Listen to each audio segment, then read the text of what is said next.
Okay, it's day 44. This is part 3.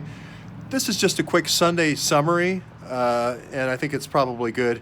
The full flight of the Arrow here really goes back to 2010, and if you haven't watched the series before, you know that I really don't care about viewers or subscribers or Patreon or any of that. I want to get off Andrew McCabe's list. That's all I want. That's all the reason I got in this. You could read The Accidental Journalist by Trish Negron. Google George Webb, an accidental journalist, if you want the full story. But I protested and got in the way of Andrew McCabe in an operation he did in Portland, Oregon. It's called Muhammad.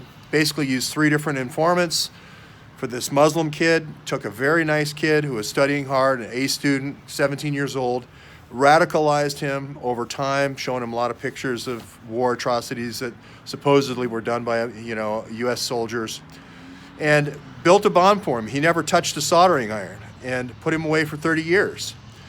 And even that kid with no rights from Somalia, I think he did later naturalize, but he ended up almost winning a case in the 702 for collect it all.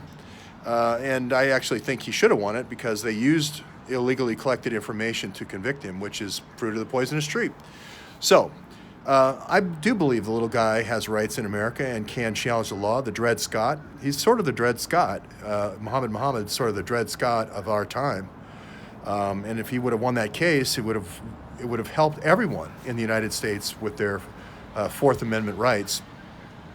So, yes, I do think a little guy can win. A guy can win in the pro se court and the Supreme Court with 13 shares of stock. So my only intention here is to get off the list. And I hope all my viewers go to all other channels and make everybody else rich and wealthy and add to their subscribers and do whatever Patreon that they're looking for. That's not my goal. My goal is to get off the list. So what I've focused on in this is production of documents. And most of the documents, I know some people say I'm trying to get documents I can never get that are secret. No, most of the documents I'm going for are public documents. Inspector General reports are public reports. Reports from the House Committee on Administration should be public reports. Emails from people in the State Department using Gmail should be public. The Public Records Act. So I'm not asking for anything classified. I'm asking for public records. And that's how the government's supposed to run. So that's where I am at. That's my goal. And I really have no other goals. And I have no animosity toward anyone. And if I make a mistake, I'll certainly correct it. I have never accused anybody of a crime in this. And if anybody is interpreting it that way, that's not the case. The only people I might be talking about in terms of committing a crime are the conspirators, which is going to be the FBI. And there are some actions by the Awans, obviously, that are criminal.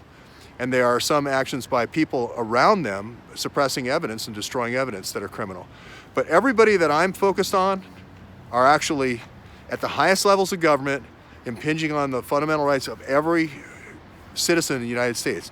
I'm not interested in any Jones versus Smith type situations. I'm focused on people who are impinging on the fundamental rights of every U.S. citizen.